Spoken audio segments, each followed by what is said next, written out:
ఓం శ్రీ గురుభ్యో నమః. హరి ఓం.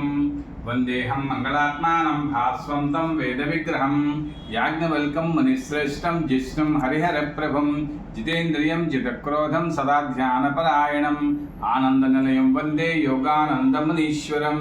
ఓం శ్రీ గురుభ్యో నమః. ఓం గణానాం త్వా గణపతిం హవామహే ప్రియాణాం త్వా ప్రీతం హవామహే నిధీనాం త్వా నిధిపతిం హవామహే వసో మమ అహం జానీ గర్భదం త్వం జాసీ గర్భదం. ఓం శ్రీ మహాగణాధిపతయే నమః.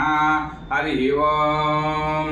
శుక్లాంబరధరం విష్ణుం శశివర్ణం చతుర్భుజం ప్రసన్నవదనం ధ్యాయేత్ సర్వవిఘ్నోపశాంతయే. వాగీశాధ్యాస సమరసః సర్వార్థానుపక్రమే యం నత్వా కృతకృత్యాః చ్యుతం నమామి గజాననం. శారదా శారదాంబోజా వదనా వదనాంబుజే సర్వదా సర్వదాస్మాకం సన్నిధిః సన్నిధిం క్రియాత్. కూజం తం రామ రామేతి మధురం మధురాక్షరం ఆదిహ్య కవితా శాఖం వందే వాల్మీకి కోకిలం. గోష్పదీకృతవారా సింహసీకృత రాక్షసం రామాయణ మహామాలారత్నం వందే అనిలాత్మజం. ఓం వేదవేద్యే పరం పుంసే జాతే దశరథాత్మజే వేద ప్రాచేతసా సాక్షిత్ రామాయణాత్మనా. ఓం వైదేహీ సహితం సురద్రమతులే హైమే మహామండపే మధ్యే పుష్పకమాసనే మణిమయే వీరాసనే సుస్థితం. అగ్రే వాచిత ప్రభంసితే తత్వం మునిభ్యః పరం వ్యాఖ్యాంతం భరతాదిభిః పర్వతం రామం భజే శ్యామలం. వామే భూమిసుతా పరచ్చ హనుమాన్ పశ్చా సుమిత్రాసుతః శత్రుఘ్నో భరతస్య పార్వలయో వాయాద్వికోశేన చ సుగ్రీవిచ్చ విభీషణచ్చ వివరత్తారతో జాంబవాన్ మధ్యే నీలసరోజకోమరుచిం రామం భజే శ్యామలం. నమోస్తు రామాయ సలక్ష్మణాయ దైవేచ్చ తస్మై జనకాత్మజాయై నమోస్తు రుద్రేంద్రియమానలభ్యో నమోస్తు చంద్రార్కమరుగణేభ్యః. రామం రామానుజం సీతాం భరతం భరతానుజం సుగ్రీవం వాయుసూనం చ ప్రణమామి పునః పునః ప్రణమామి పునః పునః ప్రణమామి పునః పునః. ఓం శ్రీ గురుభ్యో నమః.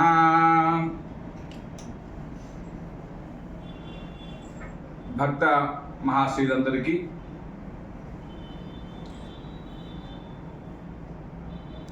చిన్న విజ్ఞప్తి.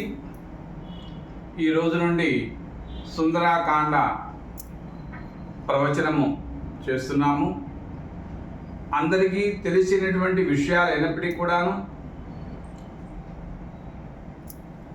దాన్ని మళ్ళీ మళ్ళీ మనము దాన్ని ఉచ్చరించడం ద్వారా పునశ్చరణ చేయడం వల్ల మనలో ఆధ్యాత్మికమైనటువంటి భావాలు కలగటము, తద్వారా మనము మానసిక సంతోషాన్ని పొందటము, నిత్యము కూడా ఆనందంగా ఉండటం కోసం మనం అందరం కూడాను ప్రయత్నం చేయడానికి ఇది ఉపయోగపడుతుంది. తెలిసిన విషయాల్ని మాటికి చెప్పుకోవడం వల్ల మనలో మార్పు వస్తుంది అనే విషయంలో ఈ యొక్క సుందరాకాండని ముఖ్యంగా తీసుకున్నా. అసాధ్య సాధక స్వామి అసాధ్యం తవ కిం వద రామదూత కృపా సింధో మత్కార్యం సాధయ ప్రభో మర్కటేశ మహోత్సాహ సర్వశత్రు నివారక శత్రువున్ సంహార మాం రక్ష శ్రియంతాపయే ప్రభో. శ్రీ గురుభ్యో నమః. సుందరాకాండ అనేటువంటి పదం ఎలా వచ్చింది? సుందరాకాండ యొక్క విశిష్టత ఏమిటి? ఈ సుందరాకాండకి నాయకుడు ఎవరు? ఈ సుందరాకాండ సుందర అనే పదంతో ఎందుకు వచ్చింది అనేటువంటి విషయాలని, దీనిలో ఉండేటువంటి ఆధ్యాత్మిక విషయాలని మనము తెలుసుకునే ప్రయత్నం చేద్దాం. మనందరికీ తెలుసు, నారద మహాముని యొక్క ప్రేరణతో ఆది కవి అయినటువంటి వాల్మీకి మహర్షి శ్రీ మహావిష్ణువు యొక్క అవతారమైనటువంటి శ్రీరామచంద్రుని చరిత్రని మనందరికీ కూడా రామాయణ రూపంలో అందించారు. శ్రీ మహావిష్ణువు యొక్క పూర్తి అవతారమే శ్రీరామచంద్రుని యొక్క అవతారమూర్తి. రాముడు అవతార పురుషుడు మనందరికీ తెలిసిన విషయమే. కాబట్టి అతని యొక్క చరిత్రని మనం అందరం కూడాను పావనం చేస్తూ ఉంటాం. రామాయణం కృష్ణ సీతాయాచ చరితం మహత్. సాక్షాత్తు లక్ష్మీదేవియే సీతాదేవి. మరి మహావిష్ణువు శ్రీరాముడైనప్పుడు సీతాదేవి లక్ష్మీదేవి అవుతుందో తెలిసిన విషయమే. సీత యొక్క పాతివృత్యాన్ని అభివర్ణించబడింది ఈ యొక్క సుందరాకాండలోనే. అంతేకాదు జీవ బ్రహ్మ తత్వాన్ని కూడా విశ్లేషించింది ఈ యొక్క సుందరాకాండలో మనకు. అయితే ఎక్కడ విశ్లేషించబడింది అనే విషయాన్ని మనము చూసుకోవడానికి ప్రయత్నం చేద్దాం. సుందరాకాండ అనే నామం అసలు ఎందుకు వచ్చిందో ముందు తెలుసుకుందాం. సుందరే సుందరో రామాః, సుందరే సుందరీ కథ, సుందరే సుందరీ సీత, సుందరే సుందరం వనం, సుందరే సుందరం కావ్యం, సుందరే సుందరం కపిః, సుందరే సుందరం మంత్రం, సుందరే కిం న సుందరే. ఇది సుందరం. ఏమిటండి? రాముడు సుందరుడండి. లంకలో సీతాదేవిని శింశుపా వృక్షం దగ్గర చూసిన తర్వాత అమ్మవారికి రాముల వారి యొక్క దివ్య మనోహర రూపాన్ని, జగన్మోహన రూపాన్ని వర్ణించి చెప్తాడు. అది మనోహర రూపం, సౌందర్యం. కాబట్టి రాముడు సుందరుడు. ఆ సౌందర్యం అంతా కూడా వివరిస్తాడు సీతాదేవికి హనుమంతుల వారు. కాబట్టి రాముడు సుందరుడు. అదేవిధంగా సీత జగదేక సుందరి, జగదేక సుందరి సీతాదేవి. చూడండి, రావణుడు వంటి శివదీక్షాపరుడు రావణ బ్రహ్మ చతుర్వేదాలు అభ్యసించాడు. ప్రతిరోజు కూడా ఆ యొక్క శివుడి యొక్క ఆత్మలింగాన్ని సాక్షాత్కరించుకు చేసుకున్నాడు. అటువంటి ఆయనకి, రావణాసురుడికి సాక్షాత్తు తల్లిగా భావించవలసినటువంటి ఆ సీతాదేవి పట్ల సుందరిగా ఉండటం వల్ల, మోహన రూపంలో ఉండటం వల్ల ఆ యొక్క మోహంలో పడి తల్లి అనే భావన మర్చిపోయి మామూలు స్త్రీలాగా అందంగా ఉండేది ఆవిడ అనే ఆ యొక్క రూపంలో ఉండి ఆ యొక్క భావంలో ఉన్నాడు. కాబట్టి మాయలో పడ్డాడు. కాబట్టి ఆ అమ్మవారిని చూడగానే అందరికీ మనం చేయెత్తి నమస్కారం చేస్తాం, సీతామాత, అమ్మవారు లక్ష్మీదేవి అని. కానీ ఆయనకి మాత్రము కేవలము ఆ రకంగా మోహన రూపంలో పడ్డట్టుగా చేసుకున్నాడు. అందువల్ల సీతాదేవి సుందరి. అంతేకాదు హనుమంతుడు కూడా సుందరుడే. అయితే సుందరుడు అంటే కేవలము శరీరం యొక్క కవళికలను బట్టి, శరీర ఆకారాన్ని బట్టి సుందరుడు అనుకుంటే ఎలాగా మనం? సుందరము అంటే ఆయన యొక్క రూపమే కాకుండా, రూపానికే ప్రాధాన్యం కాకుండా, గీటురాయి కాకుండా విద్య, వివేకం, కార్యదీక్ష, బుద్ధి, సత్వగుణం ఇవన్నీ కూడాను మనకు సుందరాలే.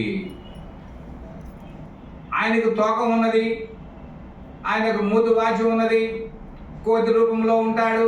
కాబట్టి ఆయన సుందరుడు ఎలా అంటాము? ఆయన ఆ రూపంలో ఉన్నప్పటికీ 4 వేదాలని సూర్య భగవాను దగ్గర అభ్యసించాడు. సూర్యుడు యొక్క రథం ఎలాగైతే తూర్పు నుంచి పడవలకి, పడవ నుంచి తూర్పు ఎలాగైతే ఆ రకంగా విస్తరిస్తూ వెళ్తూ ఉన్నదో అదే విధంగా ఆయన కూడా ఆ రకంగా ఆయనతో పాటుగానే 2 పర్వతాల మీద కాళ్ళు పెట్టి ఆ రకంగా 4 చతుర్వేదాలను కూడా నేర్చుకున్నటువంటి వాడు. కాబట్టి విద్యావేత్త, విద్య బ్రహ్మజ్ఞాని. ఒక కార్యాన్ని తీసుకుంటే కార్యదీక్ష ఏమైనా సరే సాధించాలి అనేటువంటిది. బుద్ధిర్బలం యశోధైర్యం అనేటువంటి మన శ్లోకం కూడా చదువుకుంటూ ఉంటాం. అంటే ఏ సమయంలో ఎక్కడ బుద్ధిని పెట్టాలి, ఎక్కడ మనము ధైర్యంగా ఉండాలి అనేటువంటిది కూడా స్వామివారి మంత్ర. కాబట్టి అటువంటి హనుమంతుడు సుందరుడే. ఇంకపోతే లంకానగరం సుందరం. త్రిభువనాలలో అత్యంత భోగ వస్తువులు కలిగినటువంటి నగరం ఏదయ్యా అంటే లంకానగరమే. దేవ దానవాది కాంతామనంతా కూడా ఉండేది ఎక్కడే అంటే లంకానగరంలోనే. గృహాలు కానివ్వండి, కట్టడాలు కానివ్వండి, బురుజులు కానివ్వండి, ఇవన్నీ కూడాను బంగారంతో నిండి ఉన్నటువంటి లంక సుందరమే సుందరం. కాబట్టి 3 భవనాలలో కూడా, త్రిభువనాలలో కూడా సుందరంగా ఉన్నది. కాబట్టి లంకానగరం సుందరం. అంతేకాదండోయ్, అశోక వనము కూడా సుందరమే.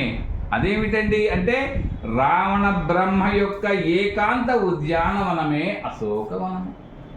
కాబట్టి రావణ బ్రహ్మ మరి దాని యొక్క ఉద్యానవనం ఎంత సుందరంగా ఉంటుందో మనం ఆలోచించుకోవాలి. ఊహ కూడా తగ్గదు ఎంత సుందరంగా ఉంటుందో. కాబట్టి దాని సౌందర్యమే సౌందర్యం.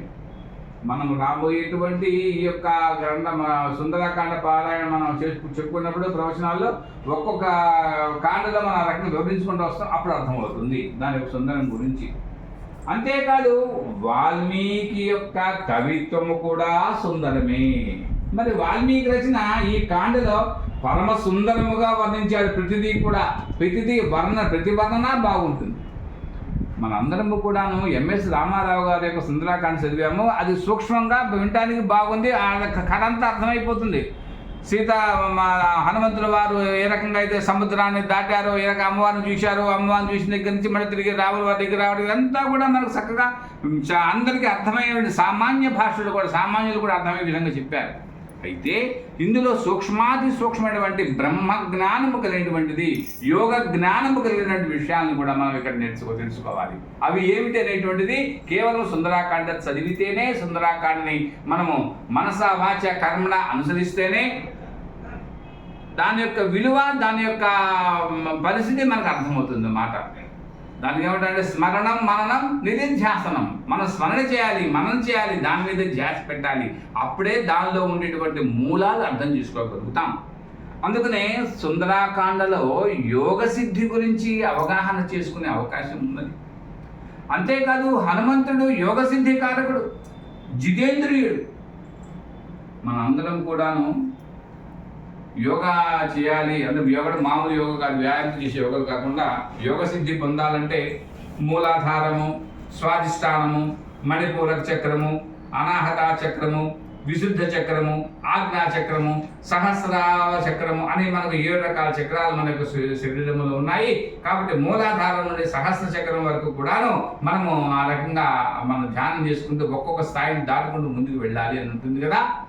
అది మనం తెలిసిన విషయం. దాని గురించి అది సపరేట్ టాపిక్ అయినప్పటికీ సుందరాకాండ దీనికి అన్వయత్వం ఏమిటి అనుకున్నట్లయితే హనుమంతుడు జితేంద్రియుడు అని కూడా చెప్పుకున్నాం. ఆయన యోగ సిద్ధి పొందినవాడు, జితేంద్రుడు అంటే ఇంద్రియ చాపల్యము లేనిటువంటి వాడు.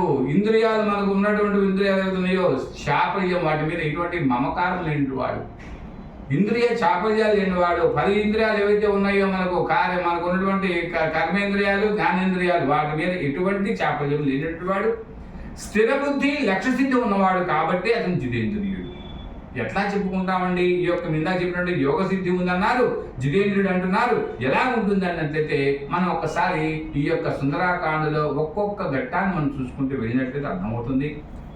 మహేంద్ర పర్వతపై నుండి ఆకాశములోకి ప్రయాణం అవుతుంటాడు స్వామివారు, అలాగే హనుమంతుల వారు. అంటే ఇది మూలాధారము నుండి కుండలి శక్తిని ఊర్ధముఖంగా పయనింపజేస్తున్నాడు అని అర్థం. భూమి నుండి ఏ రకంగా అయితే ఆకాశానికి వెళ్తున్నాడో తను కూడా మనము యోగ సిద్ధి అని అనుకున్నట్లయితే మూలాధారము నుండి ఆ రకంగా కుండలిని శక్తిని ఊర్ధముఖముగా పైకి తీసుకుంటున్నాడు. కాబట్టి ఆ రకంగా మూలాధారము యోగ సిద్ధులు మొట్టమొదటిది. రెండవ తీసుకున్నట్లయితే మనం అలాగా సముద్రయానం పయనించిన తర్వాత మైనకాసురుడి యొక్క దర్శనం కలుగుతుంది. అదంతా కూడా వెంటనే మైనకాసురుడు హనుమంతుల వారిని దగ్గరికి వెళ్ళి ఆయన్ని నమస్కారం చేసుకుని ఆయనతో మాట్లాడిన దగ్గర విశ్రాంతి తీసుకోండి. ఇది ఒక అవాంతరముగా భావించి హనుమంతుల వారు అతని యొక్క ఈ ఆతిథ్యాన్ని తిరస్కరించు సహజ అంటే ఎలాగా పాజిటివ్గా అంటే మనసు నొప్పించకుండా తిరస్కరించి, ఇలా కాదయ్యా నేను ఒక పని మీద వెళుతున్నాను, పనికి అంతరాయం కలగకూడదు, కాబట్టి ఒక పని మీద వెళ్తున్నాను, కాబట్టి నీ ఆతిథ్యాన్ని తర్వాత తీసుకుంటాలే అని సముద్ర పయనము చేశాడు. ఇది స్వాధిష్టాన చక్రాన్ని దాటడం. అంటే అంతరాయాలు వస్తాయి. మూలాధారం నుంచి స్వాధిష్టానికి వచ్చిన మధ్యలో అంతరాయాలు వస్తాయి. కాబట్టి ఆ అంతరాయాన్ని కూడా దాటడం అనేటువంటిది స్వాధిష్టానం. ఇది యోగ విద్యలో ఉన్నటువంటిది యోగా సిద్ధి గురించి చెప్పుకునేటప్పుడు. అంతేకాదు ఇంకో విషయం కూడా మనం చేసుకోవాలి. సురస వస్తుంది. సురస వచ్చి ఆ యొక్క నోట్లోకి తీసుకువెళ్ళడానికి వచ్చినప్పుడు చాలా సూక్ష్మాతి సూక్ష్మంగా తన యొక్క శరీరాన్ని తగ్గించుకొని నాలుక మీద ఆనకుండా టచ్ అయ్యి అంటే ఆమెకు స్పర్శ తగులుతుంది. ఆ టచ్ అయినట్టుగా వెంటనే బయటికి వెళ్ళిపోతాడు. ఆ రకంగా వెళ్ళిపోతాడే అంటే మణిపూరక చక్రాన్ని దాటినట్లుగా భావించాలి. అదేవిధంగా సింహిక తన ఛాయాగ్రహణం సింహిక ఆ యొక్క ఛాయాగ్రహణం ఏర్పడితే దానిని సంహరించడము అంటే అనాహత చక్రాన్ని మనం ఆ రకంగా ఆంజనేయ స్వామి దాటము. అంతేవిధంగా లంకా నగర రక్షణలో లంకిణిని గెలవటం, అలా దాన్ని విశుద్ధ చక్రాన్ని దాటినట్టుగా భావించుకోవాలి. మండోదరం చూచి సీతాదేవి అని భ్రమపడి ఆనంద పరవశుడై తర్వాత వివేకముతో ఈమె సీత కాదు అని తలచి బుద్ధి కుశలతో ఆ రకంగా సీత కాదు నిర్ణయించుకుంటాడే, ఆ నిర్ణయించుకుని ముందుకు వెళ్తమే ఆజ్ఞాచక్రము. అంటే ఆజ్ఞాచక్రం చేరి కుండలినిగా భావించడం అన్నమాట. ఆ రకంగా అది యొక్క ఆ రకంగా. అదేవిధంగా సీతా దర్శనం అశోకవనంలో ఉంటే సిద్ధపరచుకుని ఈమె నిజంగానే సీతాదేవి అమ్మవారు అంటే ఆవిడ కేవలము మనకు భువనేశ్వరి దర్శనం లభించింది. అంటే ఏ రకంగా అయితే ఆజ్ఞాచక్రము దాటిన తర్వాత సహస్రార చక్రాన్ని మనం చివరికి చేరుకుంటాము. చివరి బిందు ఏదైతే ఉందో ఆ చివరి బిందు రూపిణి అయినటువంటి ఈ శ్రీ భువనేశ్వరి దర్శనం ఆవిడ లభించినట్టుగా ఆంజనేయ స్వామి వారికి లభించినట్టుగా భావిస్తారు. ఈ రకంగా ఆంజనేయ స్వామి ఆయన తన యొక్క లంకా నగర దర్శనము తిరిగి వచ్చేంత వరకు అమ్మవారు దర్శించేంత వరకు తగినటువంటి అనేక రకాల విషయాలు అన్నింటినీ కూడా మనం యోగ సిద్ధితో చూసుకోవాలి. మూలాధారము, స్వాధిష్టానము, మణిపూరకము, అనాహత చక్రము, అదేవిధంగా విశుద్ధ చక్రము, ఆజ్ఞా చక్రము, సహస్ర చక్రముగా మనం భావించుకోవాలి. అలాగే చివరికి అమ్మవారి దర్శనమే ఆయనకి శ్రీ భువనేశ్వరి దర్శనంగా లభించింది. ఇది మారుతి యొక్క యోగ సిద్ధికి మరొక తార్కాణంగా మనం భావించాలి. ఈ దృష్టితో సుందరాకాండని చదవాలి. మనం కూడా సుందరాకాండ చదువుతున్నామంటే ఈ రకంగా చదువుతున్నట్టయితే మనకు కూడా యోగ సిద్ధి లభిస్తుంది. అయితే చెప్పానే మెందాక చెప్పుకున్నట్టుగా మనకు దాన్ని స్మరణ చేయాలి. స్మరణ చేసిన తర్వాత దాన్ని ధ్యానం చేయాలి. స్మరణం, మననం, నిధి ధ్యాసనం, దాన్ని ధ్యాస పెట్టాలి. అలా పెడుతున్నట్లయితే సుందరాకాండ చేయడం సరిగా కూడా యోగ సిద్ధి వస్తుంది. ఆంజనేయ స్వామి ఎలా వచ్చేది ఆ రకంగా మనం కూడా చేయగలుగుతాం. అంతేకాదు ఆంజనేయ స్వామి జ్ఞాన హనుమంతుడు, జ్ఞాని. బుద్ధిర్బలం యశోధైర్యం నిర్భయత్వరోగత ఆచార్యం వాక్పటుత్వం హనుమ స్మరణాత్ భవేత్ అని మాటికి హనుమంతుడు తలుచుకోమంటుంటాం. ఏది కావాలా కూడా జ్ఞాని కూడా ఎలా జ్ఞాని అయ్యి అంటే తతో రావణ నీతాయా సీతాయ శత్రుకర్షణ ఏషా పదమన్వేష్టం చారణాచరితే పది. దశ ఇంద్రియాలకు రాజు ఎవరయ్యా అంటే మనస్సు. మనకు ఉన్నటువంటి ఇంద్రియాలు అనేవి కూడా వీటికి రాజు ఎవరయ్యా అంటే మనస్సే. ఇక్కడ మన ఈ యొక్క సుందరాకాండలో ఈ యొక్క రామాయణంలో ఇక్కడ మరి దేని గురించి చెప్పుకుంటున్నాము? రాముడు, రావణాసురుడు, హనుమంతుడు, మిగతా అందరూ చెప్పుకుంటున్నాం. ఇక్కడ ప్రధానంగా రావణాసురుడు. కాబట్టి ఇక్కడ దశేంద్రియాలకు రాజు మనస్సు అయితే ఇక్కడ శత్రువు అయినటువంటి రావణాసురుడు గురించి మనం చెప్పుకోవాలి. రావణాసురుడు ప్రకృతి అంటే సీతాదేవి.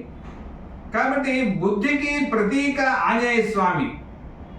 చారుణులు అనగా జ్ఞానులు. ఆ చారులను చూపేటువంటి మార్గమే జ్ఞాన మార్గం.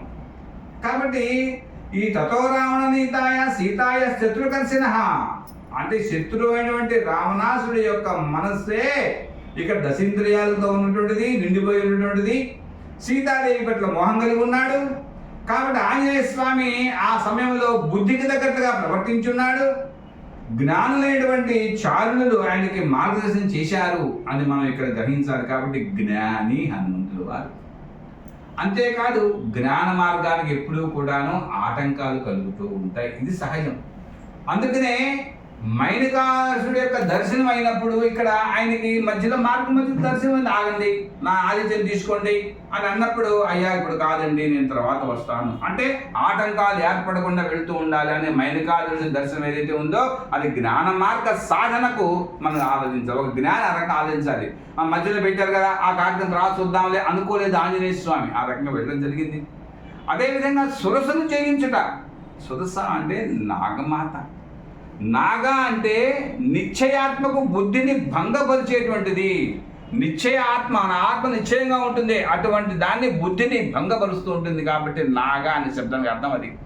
సురస అంటే సుఖములను కలిగించేటువంటి జన్మాంతర వాసనలు. అనేక జన్మలతో అనేక రకాల వాసనలతో మనం భూమి మీదకి వస్తాం. అటువంటి వాటిలో సుఖాన్ని కలిగిస్తేది ఏదైతే ఉందో అదే సురస. అటువంటి సురసన నుంచి మనం అది తప్పించుకొని మనోవృత్తులు, ఇవే మనోవృత్తులు, వీటి వలన సాధకుని యొక్క బుద్ధి కుంటిపడుతుంది. అటువంటి బుద్ధిని కుంటిపరచుకోకుండా హనుమంతుడు వారు ధీమంతుడై ఈ వాసనన్నీ కూడా లోబడకుండా తన సాధనా మార్గంలో ముందుకు సాగుతాడు. కాబట్టి అతను జ్ఞాని. అంతేకాదు ఛాయాగ్రహణి శివిక. హనుమంతుల వారి యొక్క ఛాయను ఆకర్షించి అతని యొక్క లంకాయానాన్ని భంగపరచడానికి ప్రయత్నం చేస్తుంది.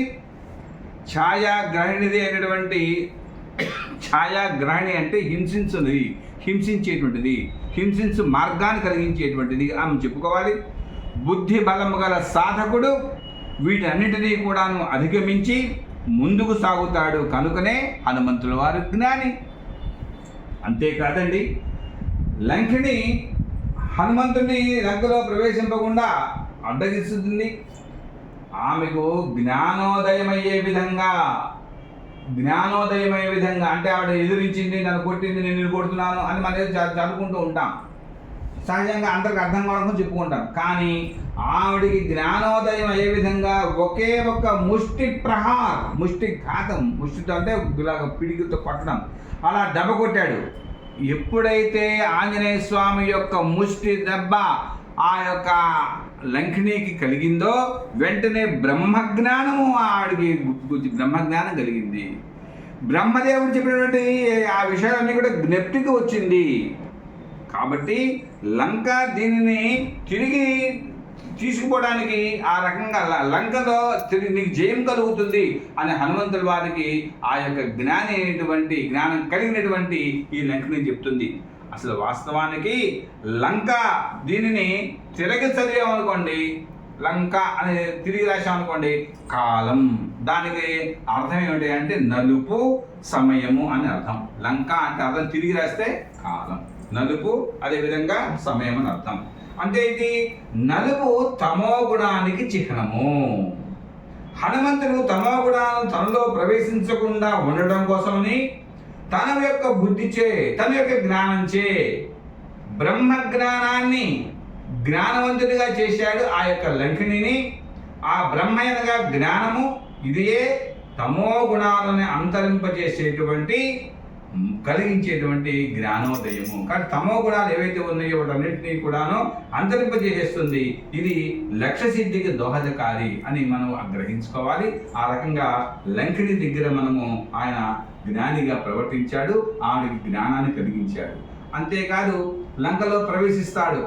విక్రమేణ మహాతేజా హనుమాన్ కవి సత్తమో ద్వారేణ సా మహాబాహు ప్రాకారమభి పుప్లవే. ద్వారము అంటే 2 గదులు కలిగినటువంటి ప్రదేశము, అది ద్వారం. మనము సింహద్వారం ఉన్నది, ముఖద్వారం ఉన్నది చెప్పుకుంటాం. దానికి 2 గడులు వేసిన తర్వాత తలుపు దానికి ఉంటుంది, దీనికి గడేస్తాం. ఇంకా పూర్వకాలం అయితే అటు కూడా వేసేవాళ్ళు, 2 గడులు వేసేవాళ్ళు అనమాట. ఆ రకంగా 2 గడులు ఉన్నటువంటిది ద్వారం కింద అంటాం. అద్వారము అంటే ఏంటి? ద్వారము కానిది అనగా పెరటి ద్వారము. పెరటిలో ఒకటే ద్వారం ఉంటుంది, ఒకటే ద్వారం అంటే గేట్ తీసుకుంటాం మేడం, అది పెరటి ద్వారం. అదే పెరటి ద్వారాన్ని మనము అద్వారము. ద్వారము అంటే 2 గడులు ఉండేటువంటిది, అద్వారము అంటే 2 గడులు లేనటువంటిది, అంటే పెరటిగా తీసుకోవాలి. మన యొక్క కవిసత్వమో ద్వారేణ అనగా అక్కడ అర్థం ఏం చెప్పుకున్నాము? కవిసత్వమో ద్వారేణ చదువుకున్నాం మనం. హనుమాన్ కవిసత్తమో ద్వారేణ స మహాబాహు. కవిసత్తమో ద్వారేణ అంటే ఏంటి? మారుతి నగరములో ప్రవేశించడానికి పెరటి ద్వారము గుండా లంకలోకి ప్రవేశించాడని అర్థము. ఇందులో అద్వైత, ద్వైత, విశిష్టాద్వైత మార్గాలన్నీ కూడా వివరించబడ్డాయి. చూసారా? మనం ఎప్పుడైనా ఈ రకంగా ఆలోచించామా? అద్వైతము, అవిశిష్టాద్వైతము, ద్వైతము ఇవి గురించి మనం చదువుకున్నాం. కానీ దీంట్లో చూడండి, ఆ సుందరాకాండలో కూడా ఇవి ఉన్నాయి అనే ఆలోచన మనం ఎప్పుడు కలిగిందా అంటే కలిగి ఉంటుంది. కొంతమందికి అందరికీ అన్ని విషయాలు తెలియాలని లేదు, తెలిసి ఉండాలని లేదు. కాబట్టి ఆ రకంగా అవి జరుగుతూ ఉంటుంది. కాబట్టి అద్వైత, విశిష్టాద్వైత మార్గాలను కూడా ఈ యొక్క మనకు సుందరాకాండ కనపడుతుంది. కవిసత్వమో ద్వారేణ అని పలికామనుకోండి, అంటే మన ఈ యొక్క శ్లోకాన్ని పలికేటప్పుడు కవిసత్వము ద్వారేణ అని పలికామండి, అది అద్వైత మార్గము. ఇది కూడాను మనకు మోక్షాన్ని కలిగిస్తుంది, అంటే లక్ష్య సిద్ధిని కలిగిస్తుంది. అంతే అదేవిధంగా ఇంకో దాన్ని విడగొట్టామనుకోండి, ఎట్లా విడగొడతాము? కవిసత్తమ ద్వారేణ అని పలికామనుకోండి, అది ద్వైతం అవుతుంది. కలిపి చదివితేమో అద్వైతం, విడగొట్టి కవిసత్తమ ద్వారేణ అని పలికామనుకోండి, అది ద్వైతం అవుతుంది. అలా కాకుండా ఇంకొక రకం కూడా ఉంటుంది. మనకి ఏంటిది అనుకున్నట్టయితే విశిష్టాద్వైతం. ఎట్లాగా? అస్య అంటే విష్ణుమూర్తి, విష్ణువు యొక్క ద్వారేణ మార్గము అనగా అలా అర్థం చేసుకుంటే విశిష్టాద్వైత మార్గము, ఆ యొక్క మార్గమే విష్ణుమూర్తి యొక్క మార్గము. అంటే సాక్షాత్తు శ్రీరామచంద్రుడే పంపించాడు కాబట్టి అది శ్రీరాముడి యొక్క మార్గంగా మనకు తీసుకోవాలి. అది అద్వైత మార్గము. లంకలోకి ఎవరి పంపితే వచ్చారండి? హనుమంతుల వారు, మారుతి వారు, రాముల వారు పంపించారు దూతగా. కాబట్టి ఆ యొక్క ద్వారము విష్ణుమూర్తి యొక్క ద్వారము, ద్వారేణ మార్గం అర్థం చేసుకోవాలి. ఇదే విశిష్టాద్వైత మార్గము. కాబట్టి ద్వైతమైన, అద్వైతమైన, విశిష్టాద్వైతమైన ఇవన్నీ కూడాను లక్ష్య సిద్ధికి అనుసరణీయమే కారకాలు అవుతాయి. ఆ రకంగా మనం ఇక్కడ లంకా ప్రదేశాన్ని మనం అర్థం చేసుకోవాలి. అదేవిధంగా అంగుళీక ప్రదానం చేస్తారు. అందరూ ఉంగరాన్ని ఇచ్చినాడు. రామనామాంకితం ఛేదం పశ్య దేవ్యమంగుళీయకం. అంగు అంటే శరీరం అండి. అంగం లాలాతి అంగుళః అంటే శరీరమును ధరించినది ఏదైతే ఉన్నదో శరీరానికి ధరించినటువంటిది అంగుళీకము. అంటే పరమాత్మకు చెందినది అంగుళీయకము. అందులో ఆ అంగుళీకములో చూసుట వలన ప్రకృతి పరమాత్మ రూపం ప్రదర్శించుట. అంటే ఎప్పుడైతే హనుమంతుల వారు ఈ యొక్క అంగుళీకాన్ని అమ్మవారికి చూపించారో, అమ్మవారు అంగుళీకం తీసుకోగానే ఆ యొక్క పరమాత్మని అందులో దర్శించి రాముల వారిని దర్శించింది. మరి ఎంత పొలగించిపోతుంది అమ్మవారు. కాబట్టి అమ్మవారు ఆ యొక్క అంగుళీకరంలో ప్రకృతి పరమాత్మను చూసింది. ప్రకృతి అంటే సీతాదేవి. ఈ యొక్క ప్రకృతి పరమాత్మను చూసింది. పరమాత్మ అంటే శ్రీరాముడు. కాబట్టి అంగుళీకరంలో పరమాత్మను చూసింది. ఆ రకంగా ఆ యొక్క అంగుళీకర ప్రధానం కూడా మనము ఈ యొక్క సుందరకాండలో చూడగలుగుతాం. ఇకపోతే కాకాసుర వృత్తాంతం. సహజంగా భార్యాభర్తల మధ్య జరిగేటువంటి విషయాలు అందరి బయట చెప్పుకోరు. కానీ ఈ కాకాసుర వృత్తాంతాన్ని సీతాదేవి హనుమంతుల వారికి తెలియజేస్తూ రాముడు వారికి ఈ విషయాన్ని గుర్తు చేయి, మర్చిపోయాడేమో అని తెలియజేయమంటుంది. దీనిని హనుమంతుల వారు తెలియజేసినప్పుడు సీతాదేవి ఏం చెప్పింది? కం సుఖం, అకం సుఖము కానిది, దుఃఖాన్ని కలిగించేటువంటిది, సుఖ దుఃఖాలను అనుభవించేది ఏది అంటే కేవలము కామసిక గుణ ప్రవృత్తి. కామసిక గుణవృత్తి ఏదైతే ఉంటుందో అది మాత్రమే సుఖ దుఃఖాన్ని అనుభవిస్తుంది. రెండు కూడా ఉంటాయి. కాకము ఇది మనస్సు నుండి ఉత్పన్నం అవుతుంది. కాకము అంటే మనస్సు నుండి ఉత్పన్నం అయ్యేటువంటిది. కాకము అంటే మనస్సు నుండి ఉత్పన్నం. మనస్సు అంటే ఎవరయ్యా అంటే ఇంద్రుడు. మరి కాబట్టి కాకాసురుడు ఎవరయ్యా అంటే ఇంద్రుని యొక్క కుమారుడు. అంటే మనస్సు నుండి ఉద్భవించాడు, పుట్టాడు కాబట్టి ఇంద్రుని యొక్క మనస్సు నుండి వచ్చాడు కాబట్టి కాకాసురుడు ఇంద్రుని యొక్క పుత్రుడు. సీతాదేవి ప్రకృతి. కాబట్టి సీతాదేవి ఇతరు ఎలా వచ్చాడు? కాకాసురుడు రూపంలో కాకి రూపంలో వచ్చాడు. కాబట్టి వక్షస్థలాన్ని గాయపరచడము అంటే ప్రకృతి నుండి సుఖాన్ని దుఃఖాన్ని రెండింటినీ కూడా పొందే ప్రయత్నం చేయటం. ఇది మనస్సు కదా. కాబట్టి సుఖము కావాలి, దుఃఖము కావాలి. ఇందాక చెప్పుకున్నాం మనము. సుఖ దుఃఖ రెండింటినీ కూడాను ఈ యొక్క తామసి గుణం ప్రవృత్తి కలిగినటువంటిది. అటువంటి తామసి గుణం కలిగినటువంటి ఈ యొక్క ఇంద్రుడి కుమారుడు కాకాసురుడు సుఖము దుఃఖము కలిగినటువంటి ఆ ప్రకృతి నుంచి తీసుకోవాలనే ఉద్దేశంతో ఆ రకంగా చేశాడని మనం ఆలోచన చేయాలి. అంతేకాని ఒక భార్యాభర్తల మధ్య జరిగేటువంటి ఒక రహస్యాన్ని తీసుకువెళ్ళి హనుమంతుల వారికి తెలియజేసింది, రాముల వారికి తెలియజేయమని అని మనము విపరీతమైన వ్యాఖ్యానాలు చేసుకోకూడదు. ఇక్కడ ప్రకృతి పురుషుడు, ప్రకృతి పరమాత్మ. కాబట్టి ప్రకృతిలో ఉన్నటువంటి సుఖ దుఃఖాలను అనుభవించాలనేటువంటి ఈ కాకాసురుడు ఇంద్రుని యొక్క పుత్రుడు ఆ రకంగా చేశాడు. ముందే చెప్పుకున్నట్లుగా బ్రహ్మ అనగా జ్ఞానము. శ్రీరాముడు బ్రహ్మాస్త్రముతో కాకాసురుని శిక్షిస్తాడు కనుక సాధకుడు పరమాత్మ జ్ఞానము ద్వారా సుఖ దుఃఖాల అంతటినీ కూడాను అంటే వాటిని మనస్సు నుండి సుఖ దుఃఖాలు తీసేసి అంటే ఏదైతే ఇంద్రియాపేక్ష అవన్నీ కూడా తీసేసుకొని చివరికి స్థితి జ్ఞాన సిద్ధికి పొందాలి, వెళ్ళగలగాలి, బ్రహ్మ జ్ఞాన స్థితికి వెళ్ళాలి. ఎవరి వల్ల అవుతుంది సాధన? అది పరమాత్మ జ్ఞానం ద్వారానే జరుగుతుంది, బ్రహ్మ జ్ఞానము ద్వారానే వస్తుంది. అంటే ప్రకృతిలో ఉన్నటువంటి సుఖ దుఃఖాలను అన్నిటినీ కూడా మనం వదులుకొని పరమాత్మ యొక్క జ్ఞానం ద్వారానే పొందాలి. ఇది కూడా సుందరకాండలో మనకు తెలియజేస్తున్నారు. అంతేకాదు సీతాదేవి కూడా చూడమని రాముల వారికి ఇమ్మని తెలియజేస్తుంది హనుమంతుల వారికి. తతో వస్త్రం గతో ముక్త దివ్య చూడమణి శుభం ప్రదేయో రాఘవాయేతి సీతా హనుమతే దధో. అమ్మవారు సీతాదేవి ఉంగరాన్ని చీర కొంగులో దాచుకొని ఉంటుంది చూడామణిని, దాన్ని చూడామణి అంటాం. దాచుకుంది, తీసుకుని ఆ యొక్క కొంగు ఇప్పదీసేసి అందులో నుంచినటువంటి ఆ యొక్క చూడామణిని రాముల వారికి సమర్పించము అని మారుతికి అందజేస్తుంది. సీతామాత అంటే ఎవరి అంటే ప్రకృతి, శ్రీరాముడు అంటే పురుషుడు. అంటే ఒక ప్రకృతి పురుషుని కలిసేటువంటిదే చూడామణి, ఇద్దరిని కలిపేటువంటిదే చూడామణి. ప్రకృతి ఎప్పుడు కూడాను పరమపురుషుడు మహాపురుషుని ఆదరిస్తుంది, దగ్గరికి వెళుతుంది అన్నమాట, ఆకర్షిస్తుంది.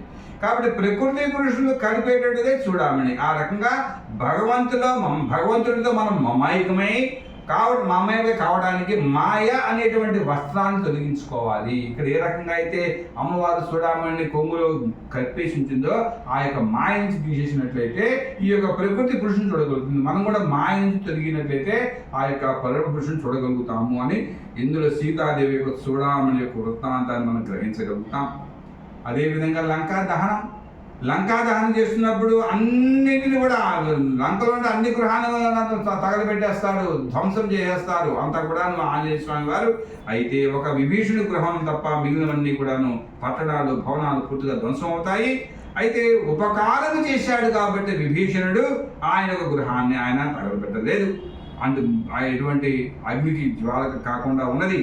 విభీషణుడు అంటే భయము లేనివాడు, బుద్ధికి జ్ఞానానికి ప్రతీక విభీషణుడు. అంతేకాదు ఇటువంటి ప్రవృత్తి కలిగిన వాళ్ళు ఇంకనూ కూడా రాక్షసుల్లో ఉన్నారు. ఎటువంటి వృత్తి? సాత్విక ప్రవృత్తి ఉన్నటువంటి త్రిజట సాత్విక వృత్తి కలిగి ఉన్నది. సాక్షాత్ రాముల వారు కనబడ్డాడు, హనుమంతుల వారు వచ్చారు, ఒక కోతి వచ్చింది, వానరు వచ్చింది, మొత్తం నాశనం చేసింది, ఇంకేమైనా వెళ్ళిపోతుంది కథ చెప్తుంది కదా మనకు ఉన్నటువంటి త్రిజట. కాబట్టి ఆవిడ సాత్విక ప్రవృత్తికి ఉన్నటువంటి రాక్షసి. మండోదరి ఆవిడ మరి రావణాసుడి భార్య అయినప్పటికీ కూడా సాత్విక గుణం కలిగినటువంటిది. అదేవిధంగా విభీషణుడు కూడా అంతే. ఇలా ఆ రకంగా మనం సాత్విక గుణాలు కలిగినటువంటి వాళ్ళని కూడా మనము మన యొక్క లంకలో చూస్తాము. ఇది సుందరాకాండలోనే చూడగలుగుతాం. ఇంకపోతే మధువనం, ఆంజనేయ స్వామి వారు అమ్మవారిని చూసిన తర్వాత, సీతాదేవిని చూసిన తర్వాత, సముద్రాన్ని మళ్ళీ అటు నుంచి ఇటు వచ్చేసిన తర్వాత ఆ యొక్క మధువనాన్ని ప్రవేశించి అక్కడ ఆ మధువనంతా కూడా స్వీకరిస్తూ ఉంటాడు. అందరితో కలిసి తన యొక్క తోటి వానరులతో కలిపి సాధకుని యొక్క లక్ష్య సిద్ధి కలిగిన తరువాత బ్రహ్మానందం కలుగుతుంది, బ్రహ్మానందభూతి కలుగుతుంది. అదే మధువనములో ఫలభక్షణం చేయటము అంటే. అంటే మనకు ఎప్పుడైతే అనుభూతి బ్రహ్మానందం కలుగుతుందో అందులో మనం మునిగి తేలుతూ ఉంటామే, అదే మధుభక్షణము. శ్రీరాముడు అనగా సచ్చిదానంద రూప పరమాత్మ స్పర్శ. కాబట్టి అటువంటి స్పర్శ హనుమంతుల వారికి కలిగింది. బుద్ధి యోగ సాధకుడు, జ్ఞాన మార్గడుకుడు ఇటువంటి హనుమంతుల వారు. అందుకనే సుందరాకాండలో ఇంతటి విశిష్టత ఉన్నది అని మనం చదువుకుంటాం. అంతేకాదండి, ఈ యొక్క రామాయణము 24,000 శ్లోకాలతో 24 అక్షరాల గాయత్రి మంత్రముతో ఇది మనకు వాల్మీకి మహర్షి రచించారు. ప్రతి 1000 శ్లోకాలకు ఒక్కొక్క గాయత్రి అక్షరంతో దీన్ని మొదలుపెట్టడం జరిగింది. పరబ్రహ్మము యొక్క వాక్ రూపమే అక్షరము, వేదాలకు ఇది తల్లి. కాబట్టి ఓంకారం అనేటువంటి ప్రణవం ఏదైతే ఉందో, ప్రణవనాదము ఈ యొక్క అక్షరం నుంచే వచ్చింది. కాబట్టి ఈ ఒక్క వాక్ ఏదైతే ఉందో ఈ వాక్ను మనం జాగ్రత్తగా ఉండాలి. ఏది పెడితే అది మాట్లాడేయకూడదు, ఏది పెడితే అట్లా ఉన్నట్టు చెప్పేయకూడదు. మనకు సమాజంలో ఇది ఒక ఫ్యాషన్ అయిపోయింది. ఒకరి మీద చెప్పుకోవడము, మన టీవీ ద్వారా కానివ్వండి, ఇతర కారణాల వల్ల కానివ్వండి, మనం ఆ రకంగా మన యొక్క వాక్కుని పాడు చేసుకుంటున్నాం. కానీ వాక్కుకి 4 స్థితులు ఉన్నాయి. అది పరస్థితి, పశ్యంతి స్థితి, మధ్యమ స్థితి, వైఖరి స్థితి. పరస్థితి అంటే ఇది దైవ సంబంధమైనటువంటి వాక్కు, దైవ సంబంధమైన స్థితి అన్నమాట. అంటే దైవం యొక్క అనుకూలత ఉంటేనే నీ యొక్క వాక్కు ఉంటుంది, అది పర. పశ్యంతి అంటే మాట్లాడాలి అనేటువంటి సంకల్పం కలుగుతుంది, అదే మనకు అది పశ్యంతిగా చెప్పుకుంటాం. మధ్యమ అంటే మాట్లాడటానికి ప్రయత్నించేటువంటిది, ప్రయత్నించారు. సంకల్పం వేరు, ప్రయత్నం వేరు. నేను సంకల్పించుకుంటా చక్కగా రామాయణం సుందరకాండ చెప్పాలి అని, కానీ మన ప్రయత్నం ఏది? కాబట్టి ప్రయత్నం ఏదైతే ఉందో అది మాట్లాడేందుకు ప్రయత్నం చేయడమే మధ్యమ. ఇంకపోతే వైఖరి, బయటకు శబ్ద రూపములో అంటే ఒక వాక్కు రూపములో బయటకు వచ్చేటువంటిదే వైఖరి. ఇటు అంత చైతన్య స్వరూపమైనటువంటి వాక్యే గాయత్రి. ఇటువంటి గాయత్రి మంత్రముతో రామాయణము రచించబడింది. సుందరాకాండ కూడా ఆ రకంగా మనకు ఉన్నది. కాబట్టి సుందరాకాండ పారాయణ అనేటువంటిది మనం తప్పనిసరిగా చేసుకోవాలి. ప్రతి సుందరాకాండ వినటము, చదవటము, పారాయణ చేయటము, పారాయణ చేసుకునేటువంటి అవకాశము, లేకపోతే ఆ వాక్ శుద్ధి లేకపోతే చేయించుకోవటము, ఇవన్నీ కూడా మనకు మానవులకి అవసరము చేస్తూనే ఉంటారు, ఇంకా చేసుకుంటుండాలి. అంతేకాదు క్లేశాల యొక్క నివారణ. క్లేశములు అంటే బాధలు తీరుతాయి. చూడండి, మన అందరికీ తెలుసు, సీత బాధలో ఉన్నటువంటి సీతాదేవిని, శ్రీరాముని యొక్క కష్టాలని, క్లేశాలని తీర్చింది ఎవరయ్యా అంటే ఆంజనేయ స్వామి. మరి మహావిష్ణువు పరమపురుషుడు, మరి ప్రకృతి అనేటువంటి అమ్మవారు, మరి వాళ్ళు చేసుకోలేరా అంటే మనకు భూమి మీద మానవ రూపంలో పుట్టారు కాబట్టి జ్ఞాని అయినటువంటి ఆంజనేయ స్వామి ద్వారానే వాళ్ళ యొక్క క్లేశములు తిరిగిపోయినాయి. అంతేకాదు సుగ్రీవుడు కూడాను ఉన్నటువంటి ఆ యొక్క క్లేశాలు ఏవైతే కష్టాలు ఏవైతే ఉన్నాయో అది తొలగించింది కూడాను ఆంజనేయ స్వామి వారే. తన అన్నటువంటి వాలి నుంచి విముక్తి కలిగింది, తన భార్యని కలుసుకున్నాడు, రాజ్యం వచ్చింది. కాబట్టి ఆ రకంగా ఆయన కూడా క్లేశాలను కూడా తొలగించింది ఎవరు అంటే ఆంజనేయ స్వామి. కనుక మనము ఒక విజయాన్ని సాధించాలన్నా, ఒక పనిలో సఫలీకృతం కావాలన్నా సుందరాకాండ పఠనము చేయాలి, సుందరాకాండ పారాయణ చేయాలి. అంతేకాదు చేసుకోలేకపోతే చేయించుకోవాలి. సుందరాకాండ పారాయణం చేయడం వలన రామాయణం మొత్తాన్ని కూడా మనకు పారాయణ చేసేటువంటి ఫలితం కలుగుతుంది. ఎందుకంటే 3-4 సార్లు ఆంజనేయ స్వామి అమ్మవారి దగ్గర, రాముల వారి దగ్గర జరిగిన వృత్తాంతం మొత్తం చెప్పుకుంటూ వస్తారు. ఆ రకంగా సుందరాకాండ పారాయణ అంటే రామ పారాయణే. కాబట్టి సుందరాకాండ అనేటువంటి నామము ఈ రకంగా అంత సుందరంగా ఉంటుంది. ఇటువంటి సుందరాకాండ గురించి రేపటి నుంచి ఒక్కొక్క అధ్యాయం గురించి మనము వివరణ చెప్పుకున్నాం. ఓం శ్రీ గురుభ్యో నమః. హరి ఓం. పూర్ణమదః పూర్ణమిదం పూర్ణాత్ పూర్ణముదచ్యతే పూర్ణస్య పూర్ణమాదాయ పూర్ణమేవావశిష్యతే. ఓం శాంతి శాంతి శాంతి శాంతి శాంతి.